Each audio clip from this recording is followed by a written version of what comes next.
I like to talk about a lot of the differences between best ball and regular redraft fantasy football on this channel, but the good thing is when we're going through like top 12, top 24 overall rankings or wide receiver rankings in particular, the good thing is that there's really not much of a difference between best ball and regular redraft. So the top 24 wide receiver rankings we're going through today, it applies to both best ball and regular redraft leagues. And I am still giving away one free FFN hat per week to somebody who goes down there, drops a like on the video, is subscribe to the channel, and gives me their hottest take for 2024 fantasy football. So go down there, drop a like on the video, subscribe to the channel, and go down there and tell me your hottest take for 2024. So let's go ahead and start out with tier 1. I've got Tyreek Hill, CeeDee Lamb, Jamar Chase. Nothing has changed really for the most of the offseason, especially with the top two.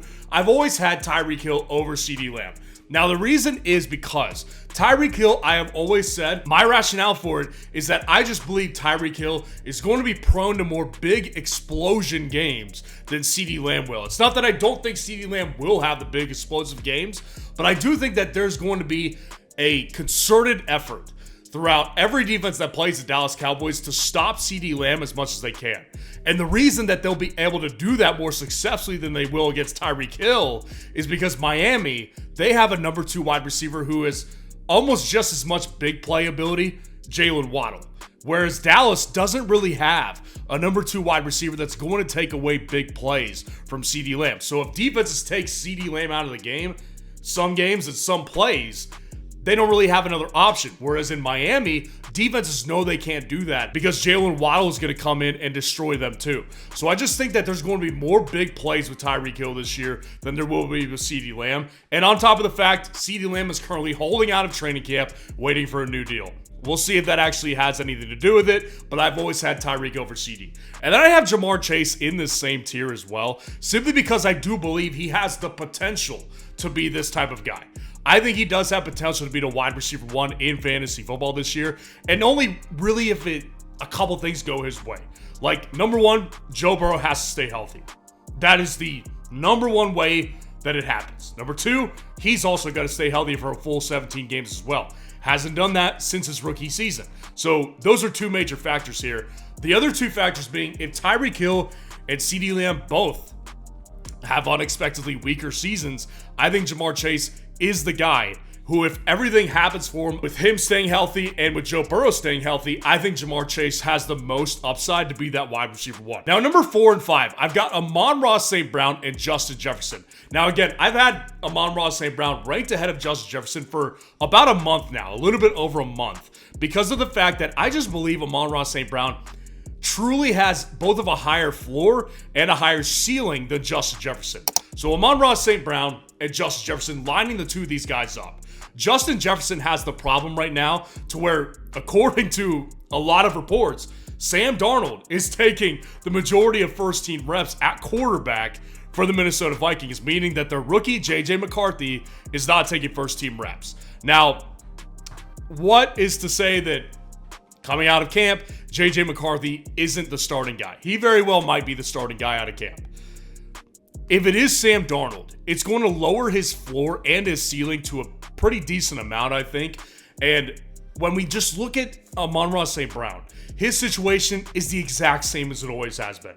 Great offensive-minded coach. Ben Johnson, great offensive coordinator.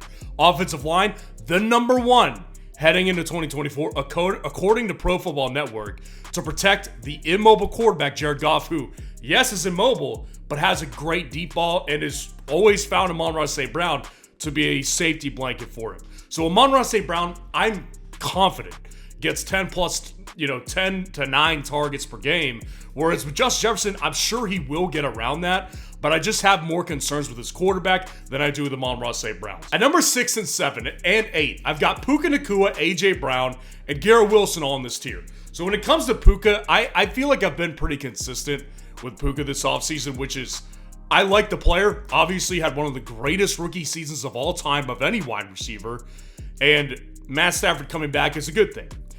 I've also been consistent about my concerns with him. I just don't think he's in that same tier as Justin Jefferson and Amon-Ra St. Brown because I don't trust Matt Stafford very much. Matt Stafford is very well may retire in the next 2 years. I could easily see it happening. He's been wanting more money, and the Rams just haven't wanted to give it to him. They restructured his deal a little bit to make him more happy, give him some more money, but they don't want to sign him to a new deal because they know he's at the back end of his career. So what if this is the year that Matt Stafford just kind of drops off a little bit? I could easily see it happening. I'm not going to predict it, which is why I have Puka Nacua still at number 6, very respectable level. And then with A.J. Brown and Garrett Wilson, I think it's obviously with A.J. Brown, I just have more confidence than I do with Garrett Wilson.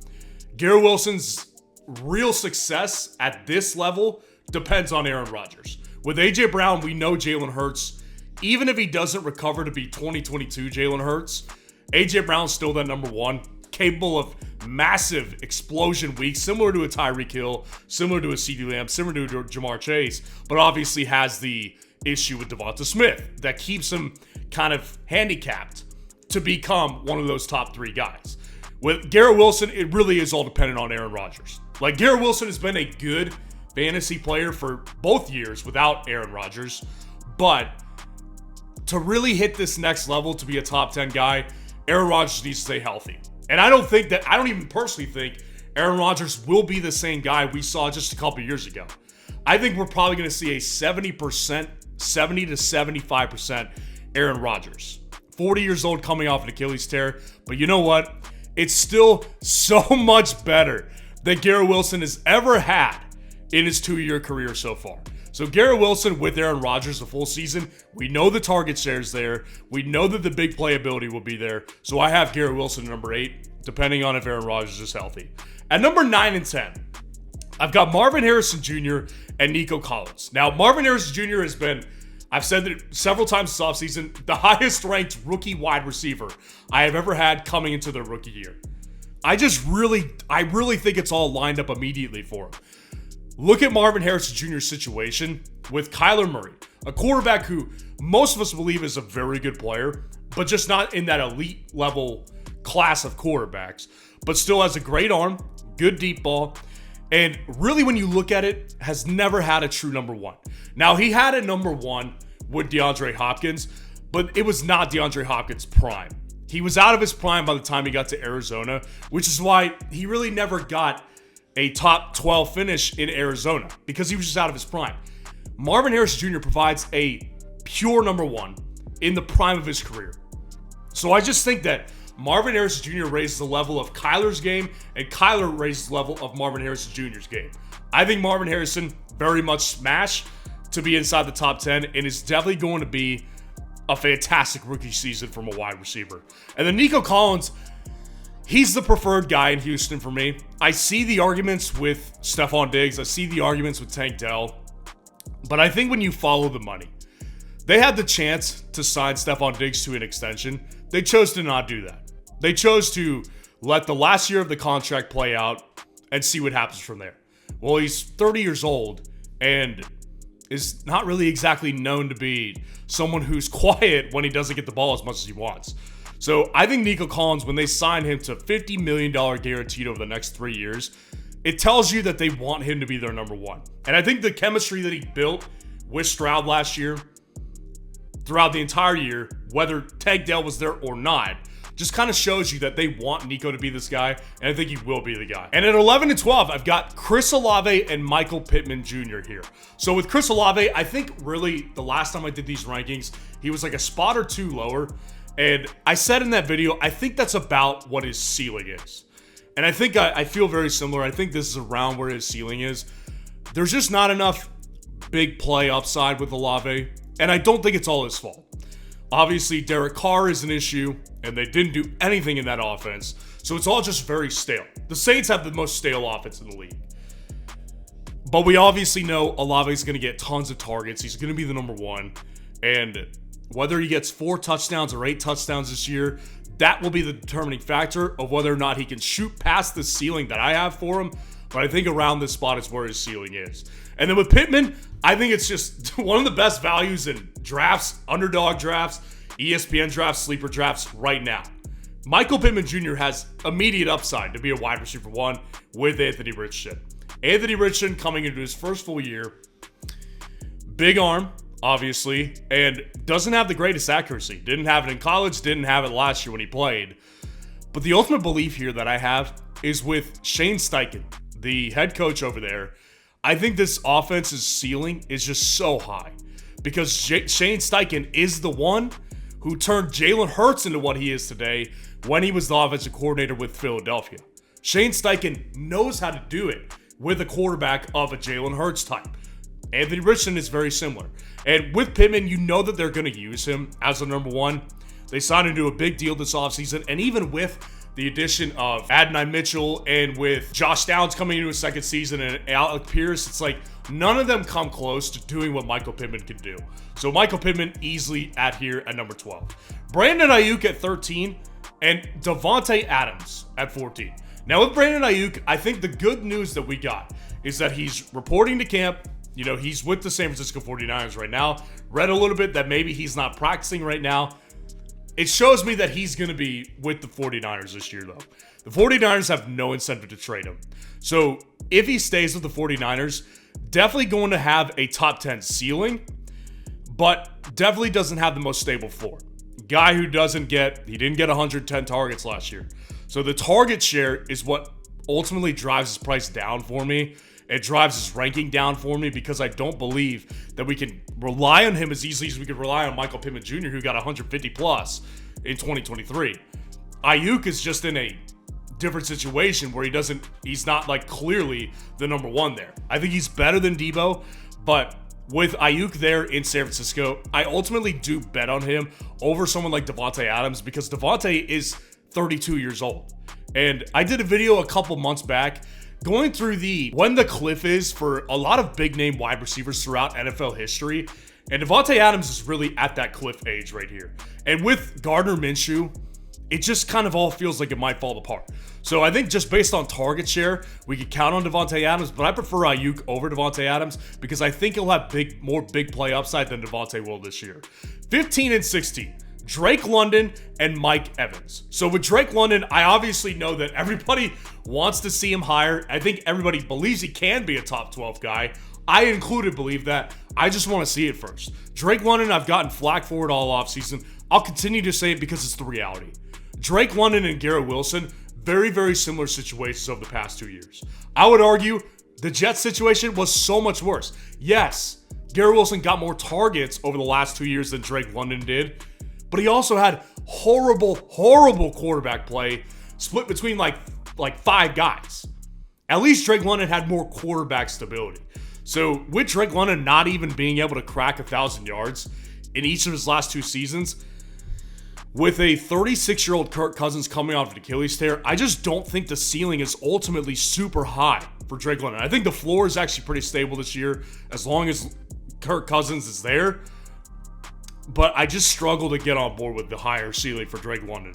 And then with Mike Evans here, again, I think Mike Evans is also a good pick. I don't have a huge problem with it.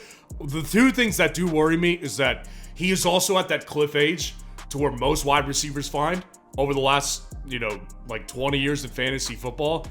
And Mike Evans is also going to be coming into the season without Dave Canales, who was excellent for that Tampa Bay offense. So with a new offensive coordinator into his 30s now, what are the chances that Baker Mayfield and him just line up perfectly together again?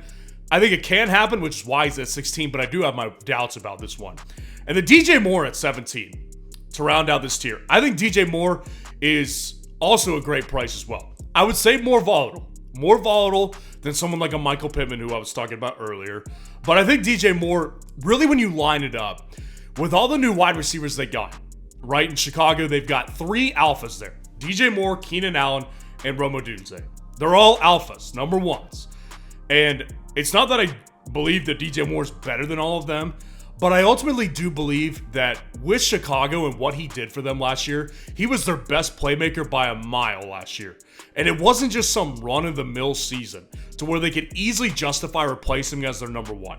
It's very similar to the Kyren Williams argument I have with Los Angeles, which is that if Kyren Williams or if DJ Moore just had like a casual 1,000-yard, 1,100-yard season to where it was like, they're good, we want them on the team, but we could easily kind of justify replacing them as the top guy, that would be a different story. But it wasn't like that. DJ Moore had 1,300 plus receiving yards last year, was their best playmaker by a mile, broke out with them last year.